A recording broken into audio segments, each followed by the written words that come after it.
Housing society Karman ghat కర్మంగడ్ది ఇదే మొత్తం fake సంతకాలు, చచ్చిపోయిన వాళ్ళ సంతకాలు కూడా ఉన్నాయి ఇలా. చూసుకో మరి, ఆత్మ పెడుతుంది సంతకాలు.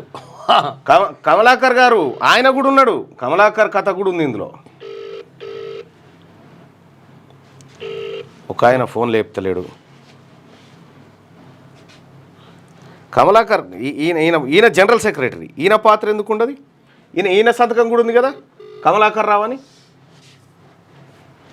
హలో కమలాకర్ రావు గారు, నమస్కారం. ఏం సంగతి? సొసైటీ భూములు అమ్మిన దాంట్లో నువ్వు కూడా ఉన్నావుగా. కమలాకర్ రావు అంటే మీరే కదా? ఎం కమలాకర్ రావు అని రాష్ట్ర అధ్యక్షుడు, ఆంధ్రప్రదేశ్ రాష్ట్ర అధ్యక్షుడు అన్న. కనీసం ఆ రాష్ట్ర ఇంతకుముందు పులిసర్తం రెడ్డి రాష్ట్ర మా అధ్యక్షుడు అయిన తర్వాత ఎవరైతే మన శ్రీపాల్ రెడ్డి గారు ఎవరైతే అధ్యక్షుడైందో ఆ చైర్మన్ బాధ్యతలు స్వీకరించింది కూడా నాకు తెలియని సంఘటన. కర్మన్ ఘాట్ విషయం నాతో చర్చించకుండా సయాన ప్లాట్ అమ్మకాన్ని నిర్వహించాలంటే నేను ఆశ్చర్యపడుతున్నా. ఇన్ని అక్రమాలు ఉన్నాయంటే నాకు అసలు ఊహించలేదు. ఇప్పుడు నీ పాత్ర లేదా?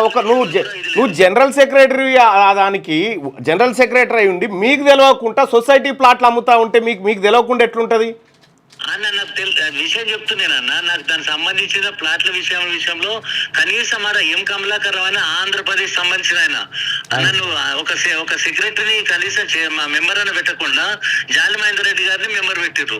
జాలి మహేందర్ రెడ్డి గారిని నన్ను మాట్లాడిన సందర్భంలో ఆయన ఏమంటున్నాడంటే నాకేం తెలియదు అన్న, నన్ను అప్పటికే సొసైటీకి తీసేసిన మాట చెప్పిండు. ఇప్పుడు ఒక మనిషి సొసైటీలకి తీసేసిన తర్వాత రిజల్యూషన్లు ఎట్లుంటాడు?